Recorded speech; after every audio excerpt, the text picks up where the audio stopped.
This is the 15th year Sunnyside High School has been open. Over 7,000 students have graduated and have since gone to accomplish many extraordinary things in life. Out of the many alumni, we caught up with 2003 graduate JaNay Brownwood. I am a Sunnyside Wildcat alumni, and I graduated in 2003. She has just published her first children's book called Imani's Moon. It's about a small African girl who gets teased, who gets made fun of, and in spite of that, she decides she wants to accomplish an impossible goal. And with the support of her loving mother, she works hard, she fails, she works hard, she fails, and then she perseveres and she reaches that goal. October 18th at Barnes & Noble's in River Park, she held her first book signing. She had the opportunity to meet many of the young readers she has inspired through her book.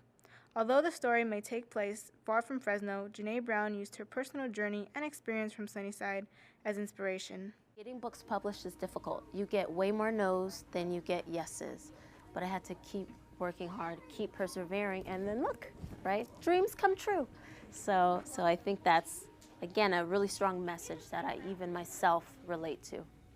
Little did she know her 6th grade teacher would predict where she is today. My teacher, Mrs. Welch, did the same thing, and she assigned us an activity where we had to write a children's book, and that's the one I think you saw, Taylor the Tyrannosaurus Rex. And I remember being in 6th grade, and all my classmates were sitting around me, and I was reading it just like I did today, my first book, Imani's Moon, but I was reading it to them. Her prediction for me was that I'd be a best-selling author, so.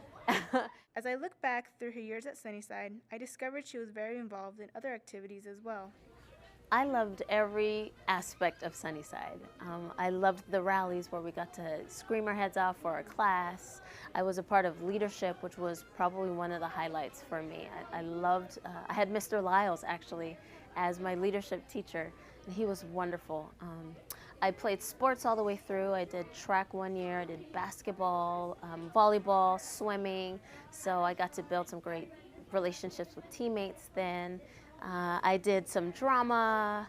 I mean, I did a ton at Sunnyside, and I loved it. And, you know, I still am friends with a lot of the people that I went to school with then today.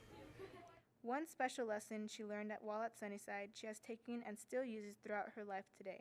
In Mr. Lyle's class, we were learning about the 7 healthy habits of teenagers, I think. And he gave us this story where he talked about, because I also did link crew, he gave us all a washer. You know what I mean by washer? He handed a washer out to all of us, and we were talking about students coming in, the ones who might not build relationships or who might fall through the cracks. And he always said, he took this washer and he said, plug that hole. Find that student, build a relationship with them, and plug that hole.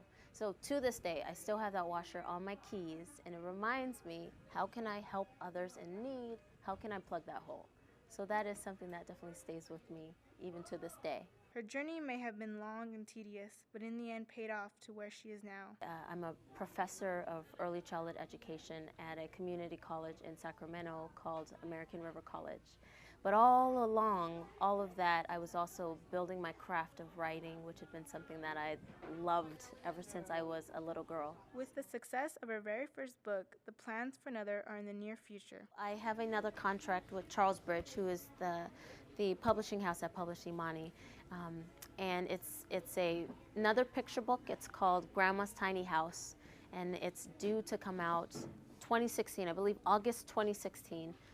That date is tentative based on, of course, the whole process, but there's a contract signed, and we're going to start editing it pretty soon. Past Wildcats are now making an impact in our community. Like JaNay, we hope to see more and more Wildcats achieving their goals they set during high school. JaNay's legacy still lives through the Sunnyside's Walk of Fame, located just as you walk through the front gates. So no matter how far they go or long it's been since graduation, always remember, once a Wildcat, always a Wildcat.